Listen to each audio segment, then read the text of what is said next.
Sometimes, the quietest moments carry the loudest truths. A restaurant filled with laughter, chatter, and a clinking of glasses can turn cold in an instant when a single act of hatred unfolds. No one expected what was about to happen when a black customer sat down to eat. No one thought his calm response would silence the entire place. But this story is not about shouting or fighting. It's about patience, strength, and the kind of reaction that makes every person in the room rethink their own actions. Before we continue, let us know in the comments where you are watching from today and what time you are currently watching this video. If you enjoy stories like this, make sure to like, share, and subscribe for more of the diners sat in the heart of Atlanta, Georgia.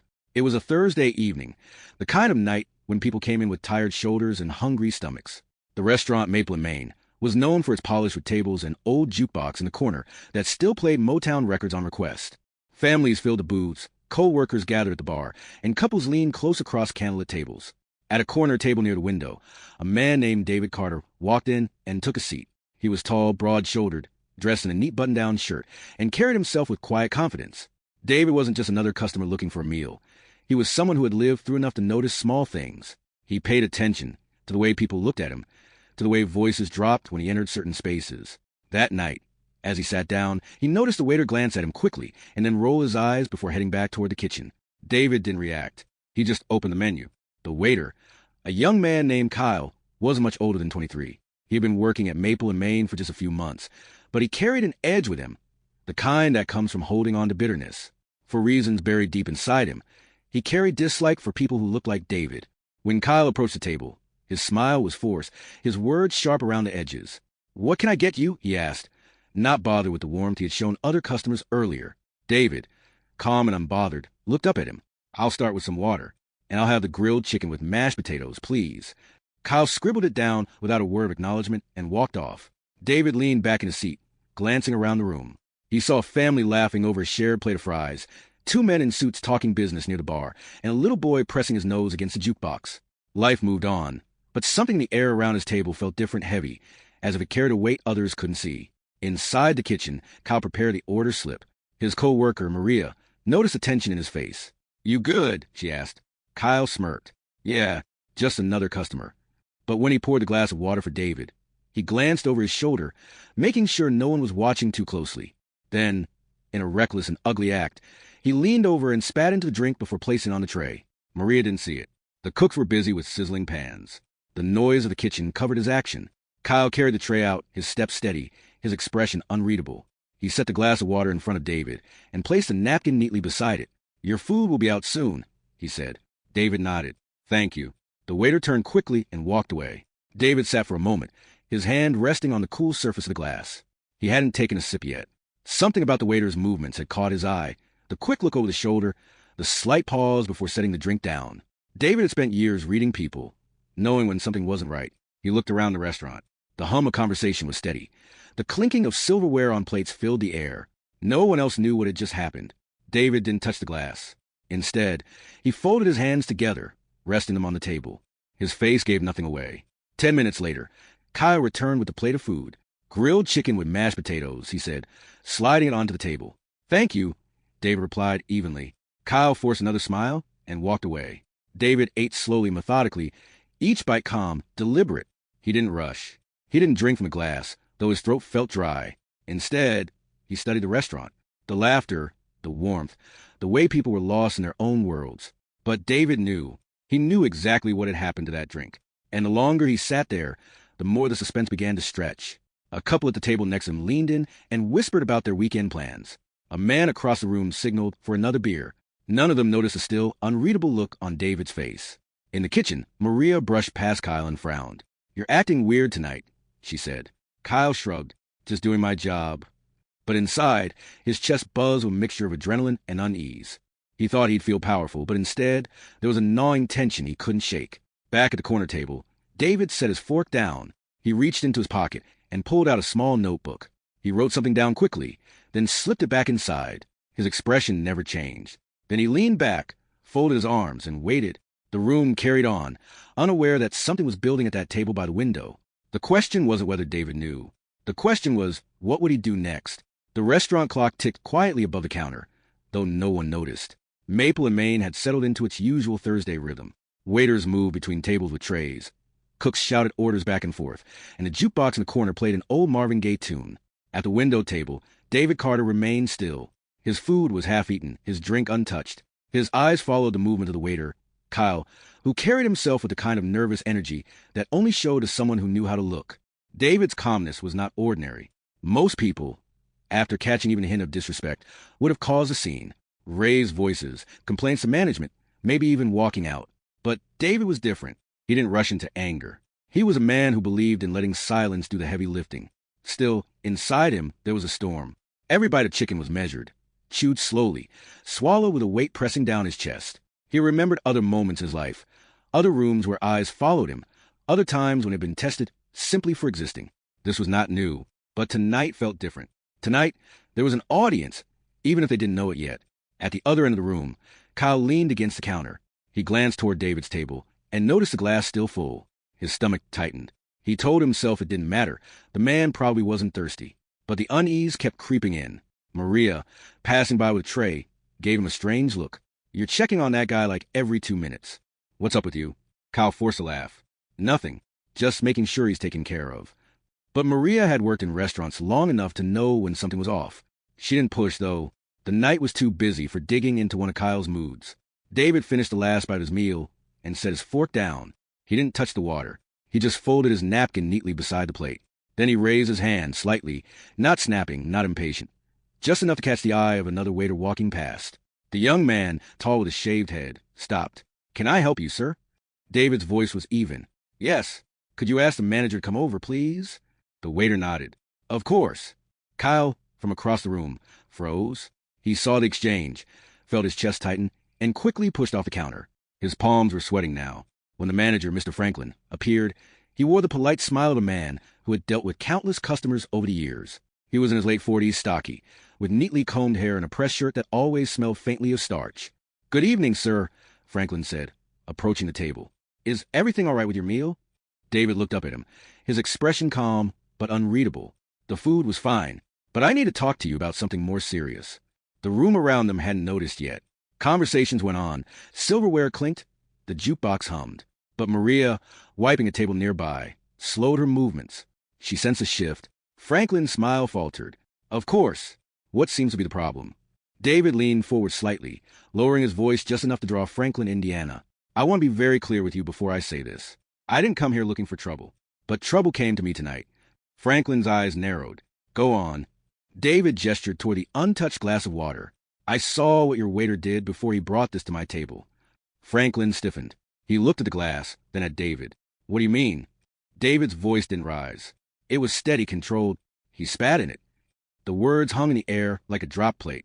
Franklin blinked, his mouth parting, but no sound came. He glanced quickly toward the counter, where Kyle stood frozen, trying to look busy by rearranging napkins. David leaned back again. His calmness was chilling, almost heavier than anger. I don't drink from glasses like that. I don't let disrespect slide. But I also don't cause scenes without purpose. Franklin's face turned pale. Are you sure about this? David's eyes didn't move from his. I don't accuse people unless I'm sure. The manager shifted, his weight rocking back and forth. A bead of sweat appeared at his temple. He knew the gravity of what had just been said. In a room full of customers, a claim like this could sink the restaurant's reputation if it spread. Maria, now standing closer, caught part of the conversation. Her eyes widened as she glanced at David's glass, then at Kyle. Pieces started fitting together in her mind. Kyle finally walked forward, forcing himself to look casual.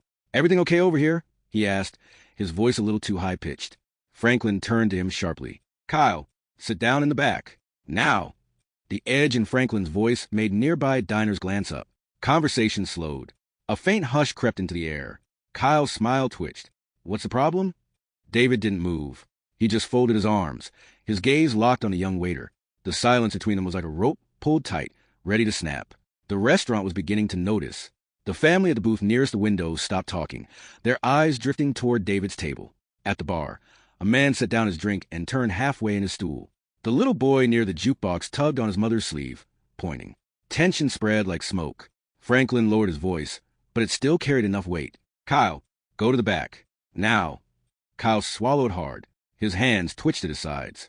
He wanted to argue, to deny everything, but the steadiness in David's eyes rattled him. For the first time that night, he felt exposed. Reluctantly, he turned and walked toward the kitchen, his shoulders tight, his steps uneven. David finally broke the silence. He looked at Franklin. The question is, what are you going to do about it? The room, though still pretending to eat and drink, was listening now. Conversations had thinned to whispers. A restaurant that had been full of warmth minutes ago was cooling by the second, and David sat there, calm, steady, waiting. The restaurant had changed in seconds. Moments ago, laughter and casual chatter filled the air, but now it was thin with unease. People chewed slower. Glasses didn't clink as loudly. Conversations dimmed into whispers as eyes darted toward the corner table where David sat with folded arms. Mr. Franklin, the manager, still stood beside him, beads of sweat shining on his forehead under the dim lights. He cleared his throat, searching for words, but David's calm stare pinned him in place. The jukebox in the corner kept playing, unaware of the tension. A soulful tune spilled out, almost mocking the silence. David spoke softly, but every word felt heavy enough to rattle the floor. What happened here tonight isn't about a drink. It's about respect. And when you allow disrespect, it grows. Franklin shifted, eyes darting toward the kitchen where Kyle had disappeared moments earlier. Sir, I need to confirm what you're saying. David leaned forward slightly, his voice still calm, almost whisper-like, but loud enough to carry. You don't need to confirm it. You need to act. The words hit harder than a shout. Franklin blinked rapidly, as if trying to decide whether to defend his employee or to protect his restaurant. From the booth nearby, a woman whispered to her husband. Did he say the waiter spat in his drink? The husband's jaw tightened. Sounds like it. Within moments, small ripples of the same whisper began to spread through the room. People glanced at their own drinks uneasily. A man at the bar set his half-full glass down as though suddenly suspicious. Franklin raised his hand slightly, signaling for calm, but the air was already thick with curiosity and suspicion. Sir, Franklin said to David, lowering his tone, please, allow me a moment to handle this properly. I'll get to the bottom of it. David's eyes narrowed. The bottom of it is simple. I know what I saw. The only thing unclear is how you're going to respond. A few more customers were now fully turned in their seats, watching openly. Even the cooks in the kitchen had poked their heads out, sensing something unfolding that wasn't part of an ordinary night. Maria, the waitress, finally stepped closer. She looked uneasy, but her voice was firm. Mr. Franklin, I didn't see what happened with the drink, but I'll tell you this. Kyle was acting strange all night. Nervous. Shifty. Checking on that table over and over. She pointed toward David.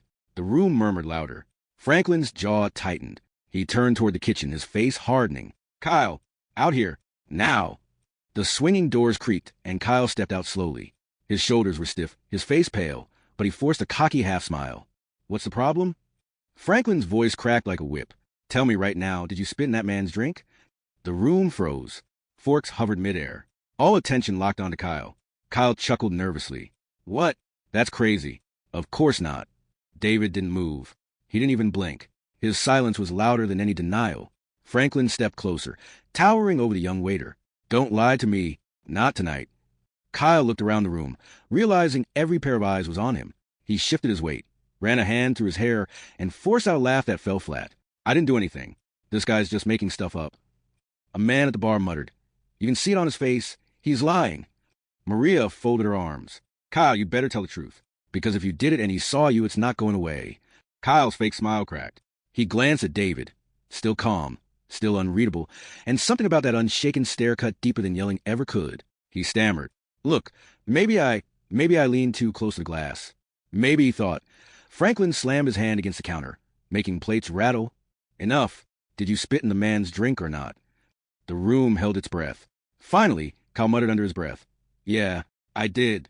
The words rolled out quietly, but spread across the restaurant like thunder. Gasps erupted. A woman covered her mouth.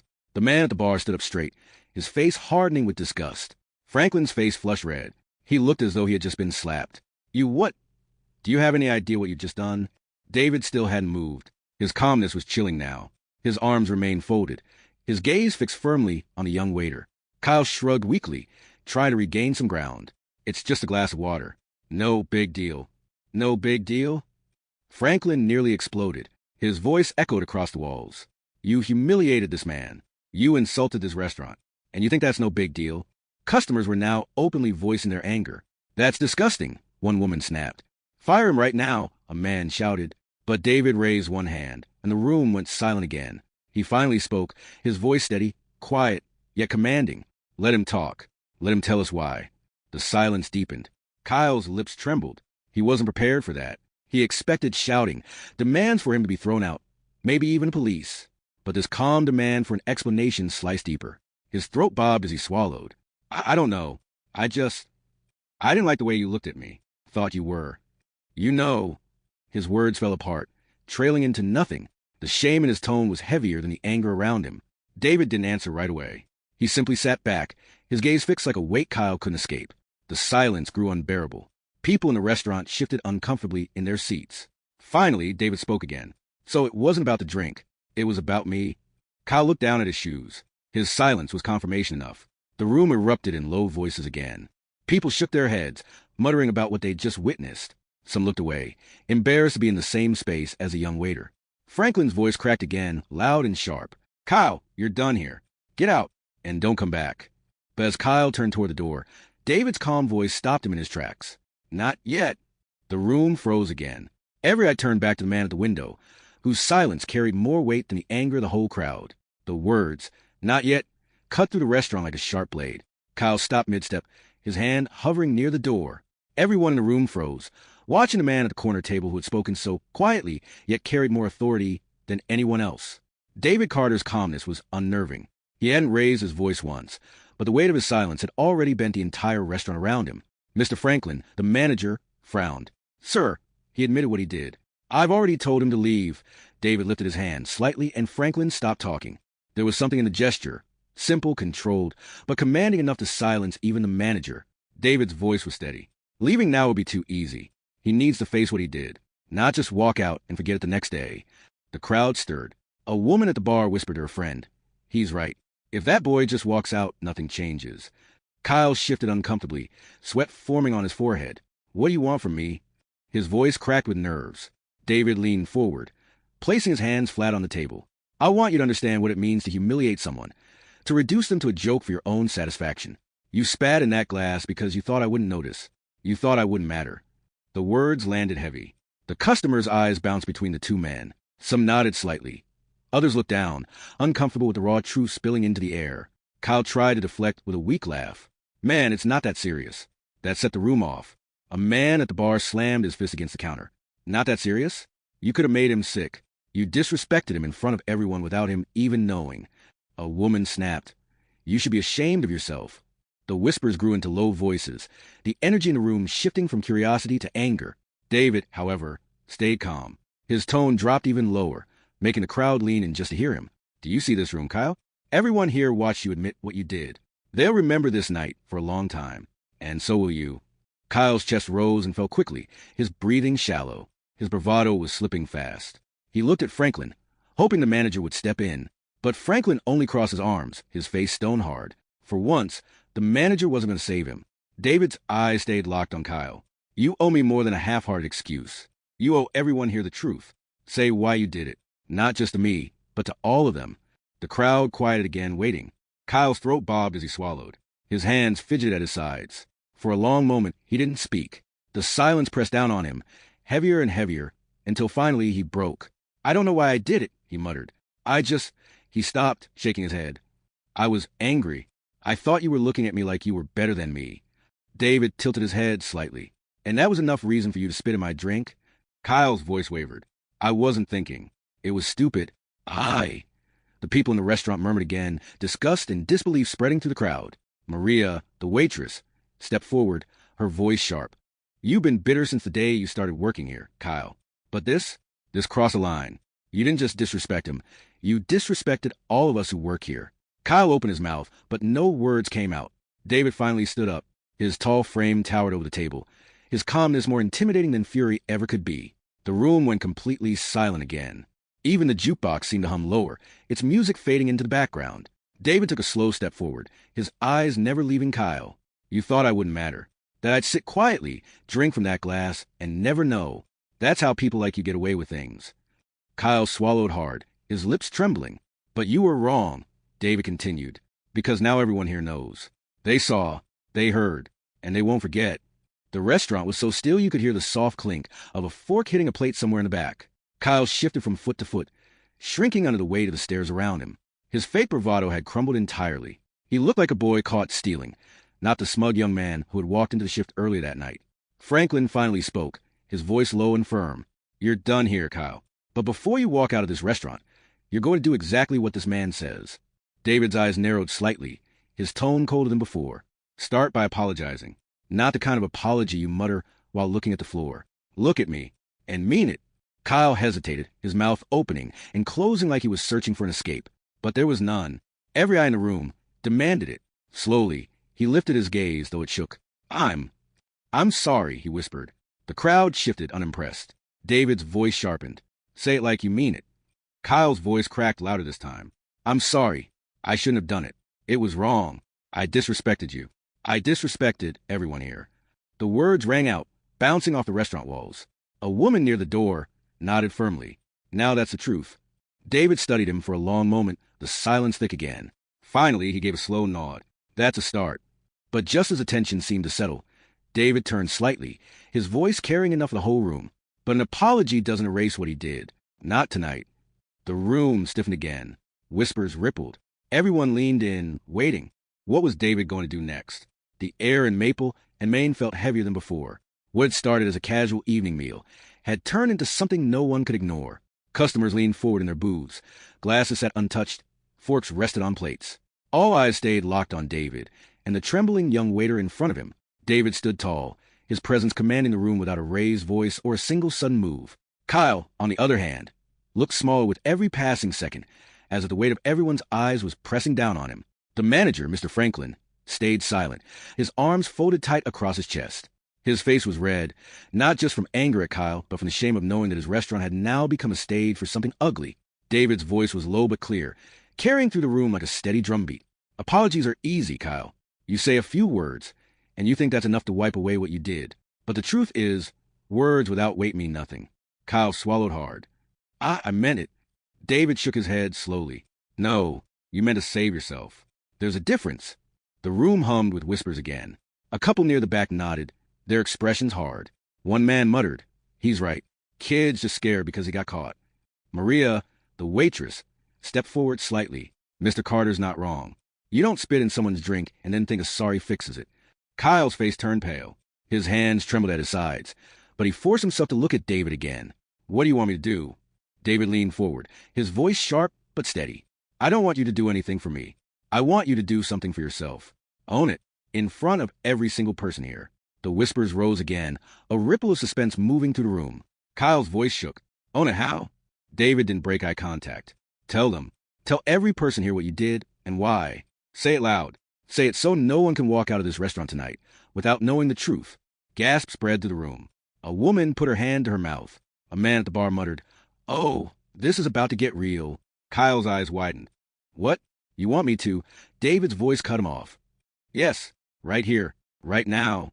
The silence was suffocating. Everyone leaned in, waiting. Kyle looked around the restaurant. Every pair of eyes, angry, disgusted, disappointed, stared back at him. His mouth opened, but nothing came out. His chest heaved like he couldn't get enough air. Finally, with a shaky voice, he blurted, I spit in his drink. The restaurant erupted. Gasps, shouts, and voices collided in the air. Some people groaned in disgust. Others cursed under their breath. A woman grabbed her child's hand and whispered fiercely, Don't ever act like that, you hear me? But David raised his hand again, and the noise died down as quickly as it had started. His calm had the strange power of drawing silence from chaos. Say why, he demanded. Kyle's face burned red. His voice cracked. Because I was angry. Because I thought he was looking down on me. Because I let my own hate control me. The room grew still again. Customers shifted uncomfortably, some looking at the floor, others staring at Kyle with disgust. David's gaze didn't soften. Now tell them what you learned. Kyle's voice trembled, but he forced the words out. That it was wrong. That it was disgusting. That I embarrassed myself and this restaurant. And that I disrespected a man who did nothing to me. For a moment, the room was silent again. Then, slowly, one woman at the back spoke up. You better believe it was wrong. Another man muttered, Kid needed this lesson. The tension hung heavy, but there was a shift, a recognition that something bigger than just a ruined drink was happening. Kyle looked like he wanted to sink into the floor. His eyes darted toward the door, desperate to escape, but David's presence kept him rooted to the spot. David finally stepped back, his voice calmer now, but still steady. You see, Kyle, humiliation doesn't come from being caught. It comes from refusing to face the truth. Tonight, you faced it. Kyle's lips quivered. He nodded weakly. I get it. But David wasn't finished. He turned slowly toward the rest of the restaurant. His voice carried, strong and unshaken. And the truth is this, disrespect like that doesn't just hurt one person. It poisons everyone in the room. That's why it matters. That's why none of us can ignore it. The word struck like a bell. Heads nodded. People murmured in agreement. The room felt united, if only for a moment, by the weight of what had just been said. Franklin, still standing near the counter, finally exhaled. Mr. Carter, on behalf of this restaurant, I apologize. This never should have happened. David nodded once. The apology is noted, but the change has to be more than words. Franklin stiffened. It will be. David's gaze slid back to Kyle, whose hands were still trembling. Now you can leave. Kyle didn't hesitate this time. He turned quickly and pushed through the door, the bell above it jingling sharply. The sound echoed in the silence he left behind. But even after he was gone, the air in Maple and Main remained thick, charged, as though the night wasn't finished with them yet. David sat back down, his hands resting calmly on the table again. The untouched glass of water still sat in front of him, clear but tainted by the truth everyone now knew. The question pressing on everyone's mind was the same. What would happen next? The door swung shut behind Kyle, and the little brass bell above it jingled one last time before the sound faded into silence. For a long moment, no one moved. The entire restaurant seemed frozen in the aftermath of what had just unfolded. David sat back at his table, calm as ever, his eyes still fixed on a glass of water he hadn't touched all night. The jukebox in the corner had finished its song, leaving the air strangely hollow, the silence broken only by the soft clink of a spoon against a coffee cup somewhere in the back. Finally, someone at the bar muttered, "Never seen anything like that before." A woman near the door shook her head. "Neither have I." That man, he handled it like no one else could have. The whisper spread again, carrying across the room like a tide. Mr. Franklin, the manager, rubbed his forehead, looking both shaken and embarrassed. He stepped closer to David's table. "Mr. Carter," he said carefully, his voice low but clear enough for others to hear, "I want to thank you for handling this the way you did. You had every right to lose your temper tonight, but instead—" He trailed off, searching for the right words. David finally lifted his gaze from the table. His eyes met Franklin's, steady and unflinching. "I don't raise my voice unless I have to. Sometimes silence is louder." Franklin swallowed, nodding. "You're right." Maria, still holding her tray, stepped closer. She looked tired but firm. "That boy embarrassed all of us. Thank you for making him face it, instead of letting him run away from it." David gave her a small nod of acknowledgement, but he didn't smile. The weight of the moment still pressed heavy in the room. At a booth near the back, a man in a suit raised his hand. "Manager, can we get fresh glasses of water? After what we just heard, I don't think anyone's comfortable." A ripple of agreement passed through the restaurant. Franklin nodded quickly. "Yes, of course. Fresh glasses for everyone." He hurried off toward the kitchen, barking instructions at the other staff. David leaned back in his seat, folding his arms again. Though the tension had shifted, his calm presence still dominated the room. People glanced at him in admiration, in gratitude, even in discomfort, because it forced them all to confront something ugly that most would rather ignore. When Franklin returned, servers followed him with trays of clean glasses filled with water and ice. They moved table to table, replacing the drinks. When they reached David's table, Maria herself set the glass down. "This one's fresh," she said quietly. David looked at it, then back at her. "Thank you, but I won't be drinking tonight." Her brow furrowed. "You don't trust it?" David's eyes didn't leave hers. "I trust you, but the point's already been made. Some things you don't wash away with a clean glass." Maria stood there for a moment, then gave a slow nod, understanding more than his words alone. The restaurant had started to buzz again, though not with its earlier light-hearted chatter. Now the voices were sharper, filled with debate. "That kid should be reported," a man at the bar said. "He should be arrested," another argued. "Disgusting. You don't treat people that way," a woman added. David listened quietly, his face unreadable. He had not asked for any of this attention, yet here he was, the center of it all. Franklin cleared his throat, stepping back to David's table once more. "Sir, I don't know what else to say other than I'm deeply sorry. I'll make sure something like this never happens in my restaurant again." David tilted his head slightly. "How?" Franklin hesitated. "I'll fire him, for one, and I'll talk to the rest of my staff. Make it clear that behavior like that is unacceptable." David leaned forward. "Talk is easy, Franklin. But how do you change the way someone thinks? How do you stop hate from walking through your doors?" The manager's face paled. He had no answer. He knew it. The crowd knew it. The silence was telling. David leaned back again, his voice low but firm. "You don't. You can't.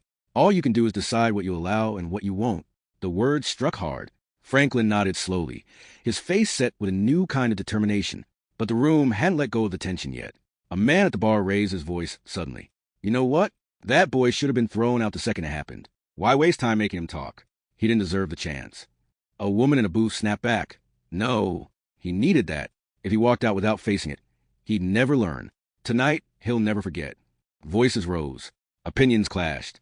The restaurant filled with heated conversation. Customers debating whether David's calm approach had been the right one or too soft. Through it all, David stayed quiet. He let the storm rage around him, his silence anchoring the moment. Maria glanced at him, then at the arguing customers. She shook her head. It's strange. One man spits in a glass, and suddenly everyone has something to say. David finally spoke again, his voice cutting through the noise. That's because disrespect doesn't stay small.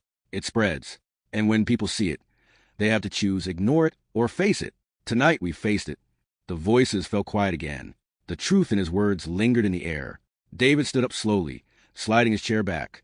Every eye turned toward him. He picked up his jacket from the seat and folded it neatly over his arm. For a moment, it seemed as though he might walk out, leaving the night behind him. But instead, he paused. His eyes swept the room, over the families, the couples, the lone diners, the staff still standing stiff by the counter. And then, in that calm voice that had already shaken the night, he said, "This story isn't finished yet." The restaurant held its breath. David's words, "This story isn't finished yet," clung to the walls like smoke. People stared at him, waiting for more, but none came. He left the sentence hanging in the air, and that silence made everyone more uneasy than a loud outburst ever could. The manager, Mr. Franklin, shifted awkwardly at his side. "Sir, what do you mean by that?" he asked, his voice low but trembling with curiosity. David looked at him, his face calm as stone. "It means we're not done here." He sat back down slowly, as if he owned the moment. Chairs creaked as customers leaned forward, eager to see what would unfold next. It was no longer just dinner. It was something far more serious. A man at the bar muttered, "He's about to teach us something. I can feel it." Another whispered back, "That waiter's lucky he didn't get his jaw broken." The kitchen door swung open. Two young waitresses carried trays of steaming plates, their eyes darting nervously toward David's table as they passed. Even the cooks in the back had quieted down, listening through the swinging doors. David finally reached for the untouched glass of water in front of him. He didn't drink it. Instead, he lifted it high enough for the entire room to see. "This glass," he said, his voice steady, "tells a story, one that isn't mine alone, one that many in this room may not want to face." The restaurant stilled. Even the sound of forks against plates died. David set the glass back down carefully, the ice clinking softly inside. "You all saw what happened. You all saw the truth come out his mouth. But what you might not realize is, this glass could have been anyone's. Tonight, it was mine. Tomorrow, it could be yours." A woman near the front frowned. "But no one would spit in mine," she said quickly, defensive. "I'm not." She caught herself before finishing the sentence, but the implication was already clear. David turned his gaze toward her, not harsh but direct. "That's what you tell yourself, that it won't touch you. But disrespect doesn't stop at color or gender or age. It spreads like fire, and once it's burning, everyone feels the heat." The woman shrank back in her seat. The air grew tighter. Franklin opened his mouth as if to intervene, but David lifted a hand, silencing him without a word. "Look around," David continued. "Some of you are angry at that boy. Some of you are angry at me for not reacting the way you think I should have. And some of you," he paused, scanning the room, "some of you are angry because deep down you know you've looked the other way before. You've seen something wrong, and you kept eating your meal, pretending it wasn't happening." Murmurs rippled through the crowd. A man at the far table shifted uncomfortably. An older woman clasped her hands tight together on her lap. David leaned forward now, his elbows on the table, his voice firm. "Silence protects the guilty, not the innocent." The words landed heavy. At the bar, a man in a leather jacket spoke up, his tone defensive. "Hey, that kid was just one bad apple. Don't paint the whole place with his actions." David's eyes locked on him. "And if no one had spoken up, what would you call it then? Just a mistake? Just a moment?" That's how rot spreads. Quietly, until the whole tree is poisoned. The man had no reply. He turned back toward his drink, ashamed. Maria, still standing near David's table, broke the silence. Her voice was soft but carried strength. "He's right. I've worked here for years. I've seen things that should have been stopped, but weren't, because it was easier to ignore." Several heads turned toward her, surprised by her honesty. She lifted her chin higher, refusing to back down. David gave her a small nod, then looked back to the room. "Tonight wasn't about me. It was about the choice you all made. You could have let him walk away, pretend nothing happened, but you didn't. You stayed. You listened. That means maybe, just maybe, there's hope that tomorrow will be different." A hush fell over the restaurant again. For a moment, even the hum of the refrigerator in the bar seemed loud. Then a young man at a corner table raised his voice. So what do we do? Just sit here and feel guilty? What's the point if nothing changes after we leave? The question cut sharp, slicing through the silence. People turned to David, waiting for his answer. David's gaze didn't waver. The point is you don't leave the same. You don't walk out of here and pretend it never happened. You remember this glass. He tapped the rim with his finger. Clink. You remember what it means. And the next time you see something wrong, you don't stay quiet. The young man nodded slowly, his defiance fading into thoughtfulness. Someone clapped.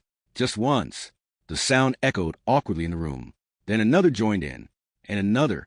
Within seconds, the restaurant was filled with applause. Not thunderous, not cheerful, but steady, respectful, almost solemn. David didn't smile. He simply sat there, letting the sound wash over him. His expression still calm, still controlled. The applause faded, replaced by the soft murmur of voices again. People began turning to each other, sharing stories, opening up in ways they hadn't before. I saw a co-worker get treated like that once. A man admitted to his wife, "I should have said something." A woman whispered to her friend. "Never thought about it that way," another confessed. The restaurant had transformed. It was no longer just a place for dinner. It had become something else, a mirror forcing people to look at themselves. And David sat at the center of it all, silent once more. When Franklin finally stepped forward again, his voice shook, not from fear, but from the weight of what he now felt. "Mr. Carter, I think you've changed my restaurant tonight." David's eyes lifted to his, steady as ever. "We'll see." And with that, he rose to his feet again. This time, he reached for his jacket and slid it over his shoulders. He buttoned it slowly, his movements deliberate, giving everyone time to watch. The room grew still again, waiting to see if he would walk out or stay. But David paused, his hand resting on the back of his chair. He looked around the room, meeting eyes one by one. Then he said quietly, almost like a warning, "The real test comes after I leave." And the restaurant fell into a silence deeper than before. David's last words, "The real test comes after I leave," didn't just hang in the air. They sank, heavy as lead, into everyone's chest. The room seemed to exhale at once, but the silence that followed was almost unbearable. He stood still for a moment, adjusting his jacket, before finally turning toward the door. His steps were slow, deliberate, the kind of pace that made people lean forward, waiting, wondering if he would turn back. But he didn't. He walked straight past the tables, past the bar, past the very spot where the waiter had stood only minutes earlier, exposed and humiliated. The door opened. A rush of cool night air slipped inside. Then it closed behind him. For the first time that evening, David was gone, but his presence lingered. The restaurant didn't move right away. Forks remained on plates. Drinks sat untouched. People stayed in their seats, like soldiers waiting for orders. The air carried the weight of something unfinished, something too big to simply sweep away. At the bar, the man in the leather jacket muttered under his breath, "Damn, he left us with the mess." Maria, the waitress, turned sharply. "No," she said, her voice firm. "He left us with the truth." The man didn't respond. He looked down into his drink instead. Franklin, the manager, rubbed the back of his neck. His restaurant, his safe, predictable place, no longer felt like his. It felt like it belonged to every eye that had witnessed what happened. And he knew the story would not stay inside these walls. By morning it would spread. He cleared his throat, stepping toward the center of the room. "Ladies and gentlemen, I owe you all an apology. What you saw tonight, what Mr. Carter showed us, was not just about one waiter's mistake. It was about something deeper. And as the man responsible for this restaurant, I will not hide from it." The room turned toward him, expectant. Franklin swallowed hard. That boy's behavior, spitting in a customer's drink, was more than wrong. It was disgusting. It was hateful. And it happened under my roof. That means it's on me. I should have made sure this was a place where everyone felt safe, respected. Clearly, I failed. People shifted in their chairs, murmurs rising. Some nodded. Others frowned, unsure what to make of his words. Then Maria stepped forward. "It's not just you. Sir, we all fail when we keep quiet. I know I failed before." Her honesty cut through the air like a knife. She glanced at the customers, her hands trembling but her voice steady. "There were nights I saw someone treated unfairly. Sometimes it was a rude comment, sometimes worse. And I told myself it wasn't my business. But it was. It always was. I didn't speak up, and that silence made me part of the problem." The restaurant went still again. People were not used to hearing workers talk like that, not with customers watching. An older man with gray hair leaned forward at his table. "She's right. I've done the same thing. At work. On the street. I see it. And I tell myself it's not worth the trouble. Tonight made me realize I've been a coward." The words carried weight, because they came from someone who looked too old to still be learning hard lessons. The atmosphere shifted. Customers who had never spoken to each other before were now opening their hearts. almost as if David's presence had unlocked something buried deep. At one table, a young mother shook her head. My son's only 7, but he's already asked me why people look at him differently. I never know what to say. I just tell him to ignore it. But maybe that's the problem. Maybe I shouldn't teach him to ignore it. Maybe I should teach him to face it. Her voice cracked, and another woman reached over, placing a hand on hers. The restaurant was no longer just a place to eat. It had turned into a courtroom of conscience. Everyone was both witness and judge. Meanwhile, outside, David stood near the curb, his hands in his pockets. He didn't leave right away. He looked back through the glass window, watching the crowd inside. He couldn't hear their words, but he could see their faces. Something was happening in there, something he had started but refused to finish for them. He turned away, stepping into the shadows of the street. Back inside, tension still crackled. The young man who had asked earlier, "So, what do we do?" now spoke again. His voice carried more strength this time. "I don't want this to just be talk, because talk fades. We clap, we gnaw, we go home, and tomorrow it's back to normal. I'm sick of that. If this meant something, then we need to do something." His words stirred the room like wind across dry leaves. Heads turned, brows furrowed. Hearts raced. Maria looked at him. "So what do you suggest?" The man leaned forward, his hands pressing against the table. "We don't let this disappear. We don't let his words die in here. We tell it. We spread it. And we demand better. Not just in this restaurant. Everywhere." Someone whispered, "But will anyone listen?" The man's eyes burned. "They'll have to, because if we don't, then we're no better than the boy who spit in that glass." The silence that followed was sharp, biting. For the first time, Franklin nodded firmly. "He's right. This can't end here. Not in my restaurant. Not on my watch. I'll make sure of it." His voice rang with determination, but even as he said it, everyone felt the weight of the task. Words were easy. Change was hard. And somewhere outside, in the darkness, David walked further into the night, alone but not defeated. His steps echoed down the quiet street, carrying the weight of a truth too heavy for one man to bear, a truth he had placed in the hands of strangers. Inside, the customers shifted uneasily in their seats.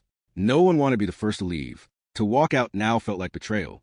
To walk out now meant the story was over, and no one wanted that. Not yet. So they stayed. They talked. They argued. They remembered. And the restaurant became something it had never been before, alive with uncomfortable honesty. But one question lingered over them all, unspoken yet heavy. When tomorrow comes, will any of this matter? The restaurant buzzed like a hive even after David left. Conversations overlapped, emotions tangled in the air. Some customers were still furious, some thoughtful, some silent. The waitstaff stood along the walls, unsure if they should clear plates or let the moment run its course. Nobody wanted to return to normal. Then it happened. The door opened again. Heads turned sharply. A hush fell across the room, like a candle being snuffed out. David walked back in. His jacket was still buttoned, his step steady, his eyes calm yet heavy with something unspoken. He didn't look at anyone at first. He simply walked back to his table, the table with the untouched drink. The glass sat there like a ghost, still, ugly, and full quiet meaning. He pulled out the chair and sat down. No one moved. Even Franklin, the manager, froze where he stood. Maria's hand flew to her mouth as if she had just seen a ghost. David tapped the rim of the glass once, gently, like a judge striking a gavel. Then he looked up at the room, scanning faces one by one. "Do you know why I came back?" His voice was calm, almost soft, but it carried. Everyone could hear him. No one answered. David nodded slowly. "Because I realized something. Leaving would have been easy. Walking away and letting you all sit with your thoughts, that would have been simple. But change doesn't come from silence. It comes from action. And sometimes action looks like this." He picked up the glass. Gasps rippled across the room. Franklin rushed forward, panicked. "Mr. Carter, please don't." "You don't have to." David raised his hand, stopping him. His eyes didn't leave the drink. "This glass isn't just liquid. It's proof. Proof of what was done to me. Proof of how ugly hate can look when no one's paying attention. But it's also proof of something else." He paused, his voice tightening. "Proof that what someone intends to harm you with doesn't have to define you." His hand trembled slightly as he held the glass higher. The entire restaurant leaned forward, caught between dread and awe. David set the glass back down, firmly, with finality. The sound rang through the room like a crack of thunder. He didn't drink it. Instead, he slid across the table, away from himself. "I will not let his spit, his hate, enter me. Because if I do, then he wins twice. First when he did it, and again when I let it change me. I won't allow that." A silence thick as stone filled the restaurant. People shifted uncomfortably, realizing the depth of what he had just said. Then David stood, pushing his chair back slowly. He looked straight at Franklin, then at Maria, then at the rest of the crowd. "But hear me clearly. Forgiving him doesn't mean forgetting. It doesn't mean excusing. It means holding him accountable, and holding ourselves accountable too, every single one of us. Because the truth is, this glass doesn't just belong to me. It belongs to all of us. He stepped closer to the bar, his presence commanding without force. How many times have you let something slide? How many times have you seen wrong and looked away? Tonight, you all gasped when you saw it happen in the open. But how many times has it happened in the shadows while you stayed quiet? Eyes dropped, shoulders sank. No one wanted to answer. David didn't need them to. His words had already landed. Finally, he turned to Franklin, the manager. You want to fix this? Don't just fire a waiter. Don't just make a speech. Build a place where no one ever fears something like this will happen again. Start here. Start tonight. And don't stop. Franklin's lips trembled. He nodded, barely able to find words. I will. I swear it. David studied him for a long moment, then nodded once. He turned to the rest of the customers, his voice firm. And you, take this with you. Don't leave it here. If you stay silent tomorrow, then tonight meant nothing. No one dared move. Then David straightened his jacket. His eyes softened slightly, though his jaw stayed firm. He walked toward the door once more. This time, no one wanted him to leave. But he did. The door opened. The cool night air rushed in again. The door closed. For a moment, the restaurant was completely still. Not a clink of silverware, not a whisper, not a single cough. Just silence. A silence so deep it seemed to press against the walls. And in that silence, the truth hung heavier than any sound. One man's dignity had just silenced an entire room. Not through anger, not through violence, not through revenge, but through the unshakable strength of refusing to swallow hate. If you like this story, make sure to like, share, and subscribe. Also, and other to strengthen our community. Let us know in the comments where you are watching from and what time you are currently watching this video.